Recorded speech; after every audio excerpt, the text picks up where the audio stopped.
कर्मों का फल दिल छू लेने वाली कहानी। मालती ने अपनी बहू रानी के आते ही स्वयं को घर के कामकाज से एकदम दूर कर दिया। रानी के जीवन की पतंग की डोरी उन्होंने अपने हाथ में रखी थी। यूं समझ लो कि रानी के जीवन का पूरा नियंत्रण मालती ने अपने हाथों में ले लिया था। पूरे परिवार पर उन्हीं का शासन चलता था। रानी का पति शिव भी अपनी माँ के समक्ष एक शब्द भी कहने की हिम्मत नहीं जुटा पाता था। कई बार रानी शिकायत कर कहती, शिव, माँ तो मुझे मेरे मन मुताबिक जीने ही नहीं देती। मैं क्या पहन रही हूँ, क्या कर रही हूँ, कहाँ जा रही हूँ, मेरी हर गतिविधि पर उनकी नज़र होती है।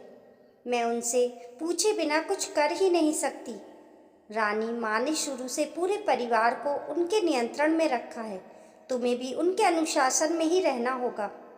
नहीं शिव, मेरे भी कुछ सपने हैं। मुझे भी नौकरी करनी है, अपनी इच्छा अनुसार कपड़े पहनने हैं। ये क्या है, पूरे दिन साड़ी पहनो। गौरी तो सब पहनती है ना शिव, वह बेटी है और मैं बहू। आखिर फर्क तो माँ करती ही है ना। रानी, गौरी छोटी है, पढ़ रही है अभी। तुम समझती क्यों नहीं? कितनी छोटी है शिव, 2 साल, सिर्फ 2 साल। मुझे तो लगने लगा है तुम्हारे घर में मेरे सारे सपनों को तोड़ दिया जाएगा। तुम माँ को समझाओ शिव, वरना हमें अपना अलग घर बनाना होगा जहाँ मैं भी खुश रह सकूं। मुझे अलग रहने का शौक नहीं है। मैं जानती हूँ कि संयुक्त परिवार में रहने से कितनी खुशी मिलती है। ठीक है रानी, मैं माँ से बात करूँगा, कहकर शिव ने बात को समाप्त कर दिया। शिव की बहन गौरी अपनी भाभी के साथ हो रहे व्यवहार से बहुत दुखी थी। वह सोच रही थी, इतनी पढ़ी लिखी होकर भी माँ सास बनने से खुद को रोक न पाई। हिम्मत जुटाकर आखिर एक दिन उसने मालती जी से कहा, माँ, आप भाभी के साथ इतना गलत व्यवहार क्यों कर रही हो? व्यवहार नहीं माँ, दुर्व्यवहार कर रही हो। गुस्से में तिल मिलाते हुए मालती जी ने कहा, गौरी, मैं क्या गलत कर रही हूँ? परिवार के कायदे कानून और अनुशासन में रहने के लिए ही तो कह रही हूँ। मैंने भी तो जीवन भर कायदे कानून माने हैं। मैंने भी पूरी जिंदगी अपनी सास का कहा माना है। तो क्या माँ, आपके साथ जैसा हुआ आप वैसा ही भाभी के साथ करोगे? ये कैसा अन्याय है माँ? आपके ऐसे रवैया से परेशान होकर देखना, एक दिन वह भैया को लेकर अलग इतनी दूर चली जाएंगी कि आप उन तक पहुँच भी नहीं पाओगी। रहना फिर आप दोनों अकेले। अभी भी वक्त है। भाभी को भी अपनी दूसरी गौरी ही समझो ना माँ। आप खुद ही अपने परिवार को तोड़ रही हो। काश आप भाभी की भी माँ बन पाती। शिव भी कब तक अपनी पत्नी का अपमान सहन करेगा? गौरी के लाख समझाने पर भी मालती नहीं मान बदली। शिव भी अपनी पत्नी को घुटते हुए उसके सपनों को टूटते हुए देख रहा था। फिर भी माँ से कुछ भी कहने की हिम्मत वह नहीं कर पाया। इसी बीच गौरी का विवाह भी तय हो गया। गौरी के ससुराल में उसे हर बात की आज़ादी थी। वह अपना जीवन अपने मन मुताबिक जी रही थी। उसकी सास का स्वभाव उसकी माँ से एकदम ही अलग था। कुछ ही दिनों में गौरी अपनी सास सरिता जी से इतनी जुड़ गई कि अपने मन की हर बात वह उनके साथ बांटने लगी। एक दिन गौरी ने सरिता जी से कहा, मम्मी जी, मेरी भाभी बहुत अच्छी हैं, लेकिन मेरी माँ उन पर ज़रूरत से ज़्यादा अनुशासन रखती हैं। उनके जीवन में इतना हस्तक्षेप होने के कारण भाभी घुट घुट कर जीती हैं। मैंने अपनी माँ को समझाने की बहुत कोशिश की, किंतु वह बिल्कुल नहीं बदली। गौरी, तो क्या तुम्हारा भाई शिव उन्हें कुछ नहीं कहता? नहीं मम्मी जी, वह तो माँ से बहुत डरते हैं। बातचीत करने में तो तुम्हारी माँ काफ़ी समझदार लगती हैं। हाँ, वह तो है, लेकिन भाभी के मामले में उनकी समझदारी कहीं चली जाती है। मम्मी जी, भाभी के लिए मैं कुछ करना चाहती हूँ, उन्हें खुश देखना चाहती हूँ, लेकिन कैसे? तुम सही कह रही हो गौरी, किसी की बेटी को लाकर उसे दुखी रखना तो बहुत गलत है। गौरी को दुखी देखकर सरिता जी ने कहा, गौरी चलो, इस काम में मैं तुम्हारी मदद करूंगी। उन दोनों ने मिलकर कुछ योजना बनाई और फिर वह दोनों गौरी के मायके कुछ दिन रहने के लिए आ गईं। यूं तो गौरी कभी भी साड़ी नहीं पहनती थी, किंतु उस दिन साड़ी पहनकर सर ढककर अपनी माँ के समक्ष आई। गौरी को इस तरह देखकर मालती जी हैरान हुई। वे एकटक अपनी बेटी को देख रही थी, चाहकर भी वह ना कुछ कह पा रही थी और ना ही पूछ पा रही थी। कुछ समय बाद गौरी ने सरिता जी से पूछा, मम्मी जी, आज मैं भाभी के साथ बाजार चली जाऊं? सरिता जी ने स्पष्ट शब्दों में उसे कहा, गौरी कोई ज़रूरत नहीं, पिछले माह ही तो गई थी, बार बार क्यों जाना? अपनी बेटी को इस तरह बंधन में जकड़ा हुआ देखकर मालती जी मन ही मन कुढ़ रही थीं। उनका दिल रो रहा था, लेकिन वह अब भी चुपचाप ही रही। रात को गौरी साड़ी पहने हुए ही सोने चली गई। तब मालती जी उसके पास गई और कहा, गौरी बेटा, साड़ी पहनकर कैसे सो पाओगी? जीवन में कभी पहनी तक नहीं तुमने। गौरी ने कहा, अरे माँ, वहाँ भी मेरी सास की ही चलती है।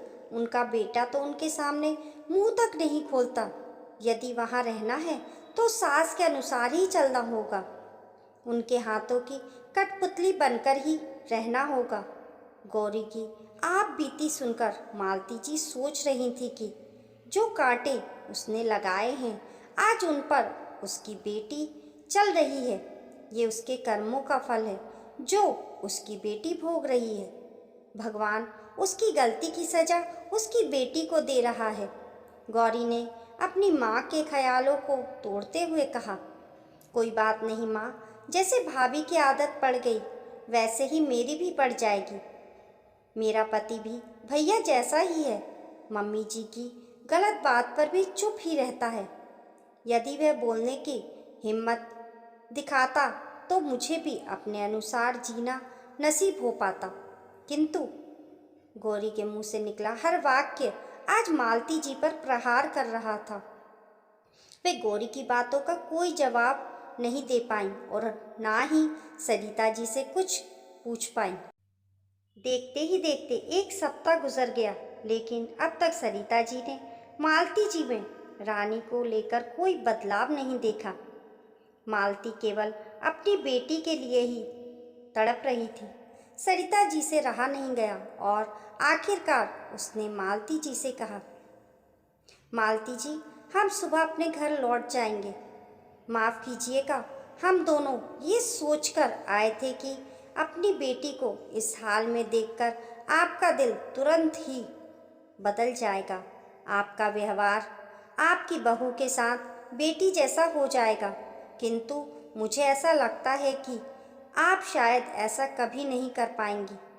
मालती जी, गौरी मेरे घर में पूर्ण रूप से स्वतंत्र है, जो चाहे कर सकती है। खुद की जिंदगी वह खुद के अनुसार जी सकती है, उस पर किसी का कोई अंकुश नहीं है। हमने तो ये नाटक आपके हृदय परिवर्तन के लिए किया था, लेकिन शायद हमारा नाटक भी आपको बदल ना पाया। हम नाकामयाब हो गए। मालती नीचे सर झुकाकर शर्मिंदा होते हुए आंसू बहा रही थी। वह सरिता जी से नज़र नहीं मिला पा रही थी। सरिता जी ने कहा, मालती जी, गौरी रानी से बहुत प्यार करती है। उसे इस तरह के बंधन में देखकर हमेशा दुखी रहती है। मैं कभी उसे दुखी नहीं देख सकती, इसलिए हमने ये कदम उठाया था। हमने जो कुछ भी सहन किया है ना मालती जी, हमें उस पद्धति को तोड़ना होगा। हमें आज की बेटी को आज के माहौल के अनुसार, उसकी इच्छा अनुसार उसे जीने देना होगा। हमारे साथ जो हुआ हम वही उनके साथ क्यों करें? इतना कहकर सरिता जी वहाँ से जाने लगी। तब मालती जी ने कहा, सरिता जी रुकिए, और वह सरिता जी के गले लगकर फूट फूट कर रोने लगी। सरिता जी ने उन्हें चुप कराया। उसी समय मालती जी ने रानी को आवाज़ देकर बुलाया। रानी तुरंत ही वहाँ आ गई और पूछा, जी माँ, क्यों बुलाया आपने, कुछ काम है? हाँ बेटा, जो आज तक मैं नहीं कर पाई वही काम है, कहकर मालती जी ने रानी को चिपका लिया और कहा, अब तुम्हारे ऊपर किसी का कोई अंकुश नहीं होगा। तुम जो चाहो वह कर सकती हो, पहन सकती हो। रानी, कल हम सब बाजार चलेंगे और तुम्हारे लिए तुम्हारी पसंद की बहुत सारी शॉपिंग करेंगे। मैंने तुम्हारे साथ अच्छा व्यवहार नहीं किया, मुझे माफ़ कर दो बेटा। प्लीज़ ऐसा मत कहो माँ, कहते हुए रानी की आंखें डबडबा गईं। रानी सोच रही थी कि यदि हर नारी की मानसिकता गौरी और सरिता आंटी जैसी हो जाए तो किसी भी परिवार में फिर सास बहू के रिश्ते के बीच कोई मतभेद और कोई समस्या ही ना रहे। हर रिश्ता गौरी और सरिता आंटी जैसा प्यार से भरपूर हो। रानी ने गौरी को थैंक यू कहते हुए गले से लगा लिया। वह सोच रही थी कि यदि हर परिवार में गौरी जैसी ननंद हो तो कोई भाभी अपने अधिकारों से वंचित नहीं रह पाएंगी। उसके बाद रानी ने अलग घर बनाने के विचार को हमेशा हमेशा के लिए अपने मन से निकाल दिया। मालती जी ने भी अपने घर में एक अलग ही खुशी और सुख को महसूस किया और मन ही मन गौरी और सरिता जी को धन्यवाद दिया। दोस्तों, आपको हमारी ये कहानी कैसी लगी कमेंट करके ज़रूर बताइए। पसंद आने पर लाइक और शेयर करें। ऐसी ही अच्छी अच्छी कहानियों के लिए चैनल को सब्सक्राइब करना ना भूलें। मिलते हैं फिर एक नई कहानी के साथ। तब तक के लिए नमस्कार।